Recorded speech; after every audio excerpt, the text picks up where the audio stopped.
దీవిస్తే వాళ్ళు దీవింపబడతారు, వారిని మనం శపిస్తే శపింపబడతారు. మనం అన్యులం కాదు.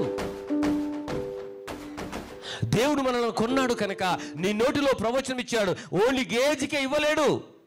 ఈరోజు నీ నోటికి, నా నోటికి, నీ నోటికి, నీ నోటికి, మనందరి నోటికి దేవుడు దేవుని యొక్క ప్రవచనం ఇచ్చాడు. అందుకనే నీ నోరు జాగ్రత్త కాపాడుకుంటాడు. అది బయటికి వెళ్ళిన తర్వాత అది నీ కంట్రోల్లో ఉండదు. ఆయన ఆశీర్వదించాడు. ఆశీర్వాదము యాకోబుకి వచ్చింది, ఏశావుకు కూడా వచ్చింది. పిల్లలారా, మీ తల్లిదండ్రుల కోపము రేపకూడని బైబిల్లో ఉంది. పిల్లలు తల్లిదండ్రుల కోపం లేపొద్దు, తల్లిదండ్రులకు లోబడాలా, తల్లిదండ్రులు తన పిల్లలను దీవించాలా. ఇది దేవుని యొక్క వాక్యం చెప్తుంది. అయితే మనస్సాక్షి కల్మషము ఉండకూడదు, ఇంత కూడా ఉండకూడదు.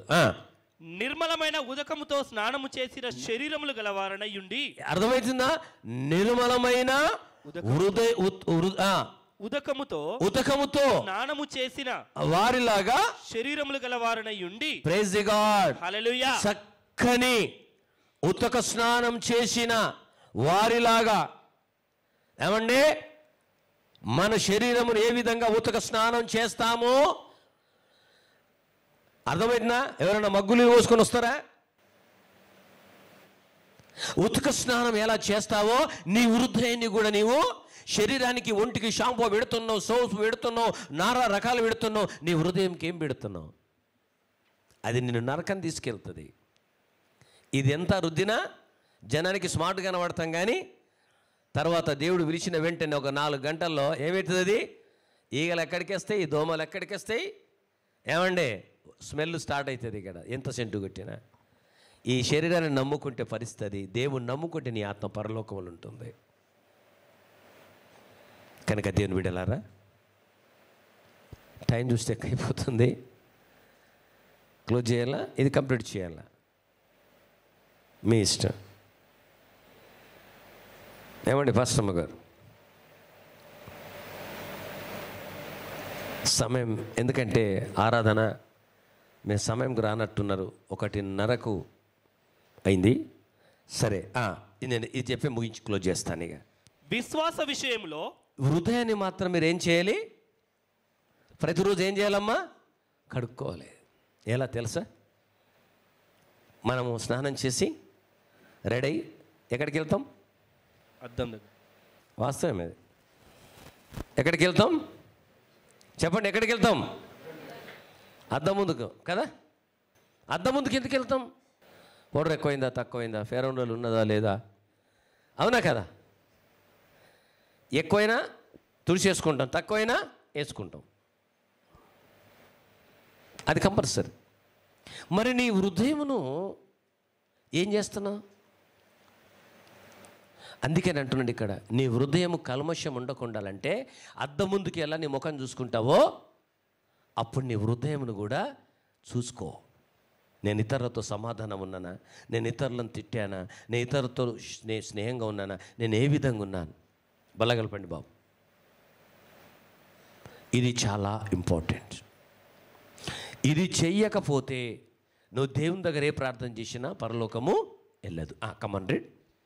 విశ్వాస విషయంలో సంపూర్ణ నిశ్చయత కలిగి. ఇంకోండి, విశ్వాసంలో ఎట్లుండాలా? సంపూర్ణ నిశ్చయత కలిగి ఉండాలా. యథార్థమైన హృదయముతో ఏముండాలా? యథార్థమైన హృదయం. Praise God. గుర్తుపెట్టుకోండి, మనము దేవుని సన్నిధానమునకు చేరుదము. హల్లెలూయా, హల్లెలూయా. ఇందులో 25 వచనాల వరకు గొప్ప యాజకుడు మనకున్నాడు దేవుడు. నంబర్ 1. నంబర్ 2, మనం ప్రోక్షింపబడిన వారము. మన హృదయములు చాలా ఇస్సోపుతో కడిగినట్లుండాలి. 3వది, నిర్మలమైన ఉతక స్నానం మనము చేయాలి. సంపూర్ణ విశ్వాసం ఉండాలి, యథార్థత హృదయం ఉండాలి. దేవుడు సన్నిధికి యథార్థ హృదయంతో మంచి ప్రవర్తనతో రావాలి. 2వది, దేవుని ఆరాధన. కింది వచనములు చూద్దాం ఇక ఏముంటుందో. చదువు. వాగ్దానము చేసిన వాడు ఆ, నమ్మదగిన వాడు గనుక. Praise God. హల్లెలూయా. యాకోబును ఆశీర్వదించని వాగ్దానం చేసిండా చేయలేదా? ఈరోజు మనకు చేసిండా చేయలేడా? అసలు మనము ఆ వంశమే కదా, అవునా? మరి మనకు వాగ్దానం పనిస్తుందా పనియదా? బాగా ఆలోచించండి. మన మీద వాగ్దానం ఉన్నది. ఈ వాగ్దానం మన పిల్లలకు ఉంది కనుక మనము ఇవన్నీ చేసినప్పుడు దేవుడు మనలను బ్లెస్ చేస్తాడు. Praise God. హల్లెలూయా. చదివేసాయి. వాగ్దానము చేసిన వాడు నమ్మదగిన వాడు గనుక మన నిరీక్షణ విషయమై మనం ఒప్పుకొనినది నిశ్చలముగా పట్టుకుందాము. Praise God. హల్లెలూయా. వాగ్దానం చేసిన వాడు యేసయ్య యాకోబుకి ఇచ్చిన ఆశీర్వాదం, అబ్రహాంకి ఇచ్చిన ఆశీర్వాదం, ఈసాకి ఇచ్చిన ఆశీర్వాదం ఈ రోజు నాకు నీకు కూడా ఇస్తాడు. ఆమేన్. ఆమేన్. కొందరు మానుకొనుచున్నట్టుగా. ఇది రెండో స్టెప్. ఇంతవరకు ఏం చెప్పిండు? ప్రసంగిలో నీ ప్రవర్తన జాగ్రత్తగా చూసుకోమన్నాడు కదమ్మా. మనం ఊర్లో ఉంటాం, అమ్మ బాబోయ్ ఓహో దేవుని మందిరికి పోతే ఎట్లుంటారని చెప్పాలా. ఆదివారం పోయినాం, మీరు పొంగ ఏం చేస్తారో నాకు తెలియదు. పొంగ ఆడ కిల్లి కొట్లో పాన్ కోకలు నిలబడి మెల్లంగా 2-3 పాన్లు తీసుకొని నమ్ములుకుంటూ పోయింటారు అనుకో, ఎవడో ఒకడు చూస్తాడు, దేవుడు పంపిస్తాడు. ఇప్పటిదాకా నా మాట అగ్గిన వాటి మందిరంలో ఉన్నాడు, ఇప్పుడు కోక మందిరానికి వెళ్ళిండు. అప్పుడు ఏమవుతుంది? మన మనస్సాక్షి పాడైతుంది. ఇంకో మాట అంటాడు భక్తుడు, మన సంఘము ఇప్పుడు మనకు ఒక 10 గొర్రెలు ఉన్నాయి. ఏంటి ఇప్పుడు జరైనా ఎట్లా మాట్లాడతారో చూడ, రికార్డ్ చేస్తాం ఇది మీ అందరిది. మనకు 10 గొర్రెలు ఉన్నాయి. అది ఎక్కువ డెవలప్ కావాలంటే ఏం చేయాలా? ఇప్పుడు 10 గొర్రెలు 100-200 కావాలంటే ఏం కావాలా? వాటికి మంచి ఆహారం పెడితే కదా వాటికి పిల్లలైనప్పుడు 10కి 20-30 ఎదుగుతుంది. మనకేం పేరు పెట్టాడు దేవుడు? గొర్రెలు. నేను గొర్రెల కాపరిని, మీరంతా గొర్రెలు. మరి మనకు నూతన ఆత్మలు కావాలంటే ఏం చేయాలి? ఆ గొర్రెల ప్రకారము మనము నూతన బిడ్డలను మీరే కనాలి. అంటే అర్థమైంది, మీరే తీసుకొని రావాలి. అప్పుడు మన సంఘం డెవలప్ అవుతుంది. అయ్యగారు కాదు, దేవుడు కాదు, అయ్యగారు కాదు. ఒక గొర్రె ఒక 10 ఆత్మలను తీసుకొని వస్తే ఆటోమేటిక్గా మనం బైపాస్కి వెళ్ళిపోతాం.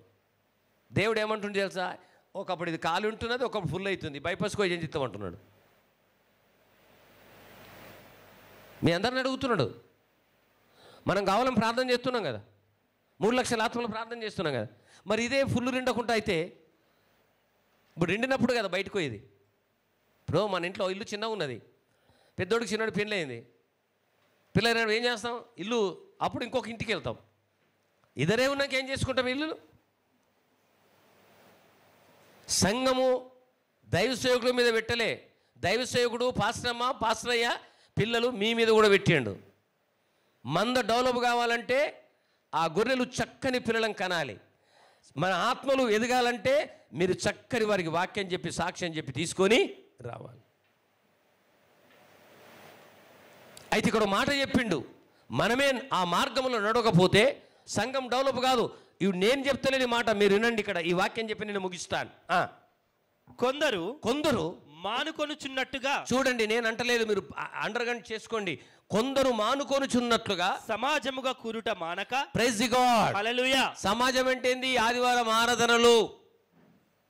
కొందరు మానుకున్నట్లు 6 రోజులు పని చేసుకోండి, పెళ్లిళ్ళున్నా పేరెంటలున్నా ఏమున్నా సమాజంగా కూడుట మానద్దని అపోస్తలున్న పౌలు చెప్తున్నాడు. దేవుడు చెప్పిన మాటలు బట్టి 6 days నిస్తారమైన పని చేసుకో, కానీ సమాజంగా మానినట్లు నువ్వు మానకు.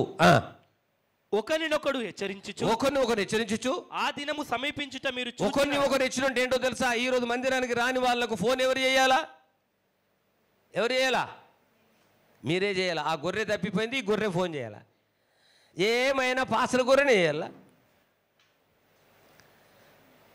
మీ బాధ్యత కాదా? దేవుడు మిమ్మల్ని అడుగుతాడు, అన్నీ అడుగుతారు. కానీ ఈ ఆత్మల విషయంలో భారం ఉండాలద్దా? ఒక్కళ్ళు ఒక 10 మంది తీసుకురండి, ఒక్కళ్ళు 5 తీసుకురండి. అది మిమ్మల్ని అడుగుతాడు ఒక రోజు. మీ ఆస్తి దేవుడు మీకు ఇచ్చిందే, కానీ నువ్వు బాప్తిసం మారు మనసు బాప్తిసం పొందినావు కదా, నువ్వు ఎన్ని ఆత్మలను తీసుకొని వచ్చినావు అని అడుగుతారు. ఏం ఆన్సర్ చెప్తారు?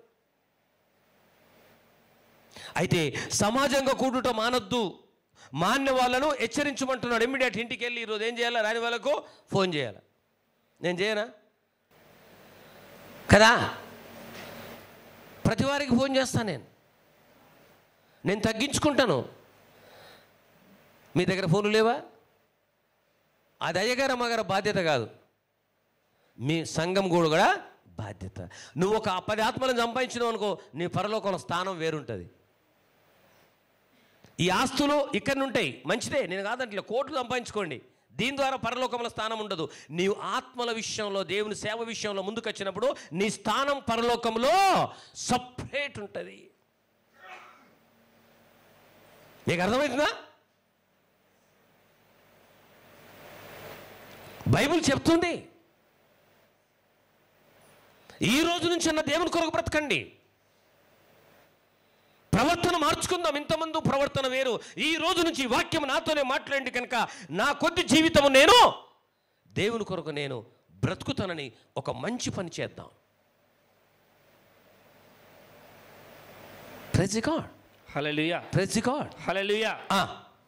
ఒకరినొకడు హెచ్చరించు, ఒకరిని హెచ్చరించు.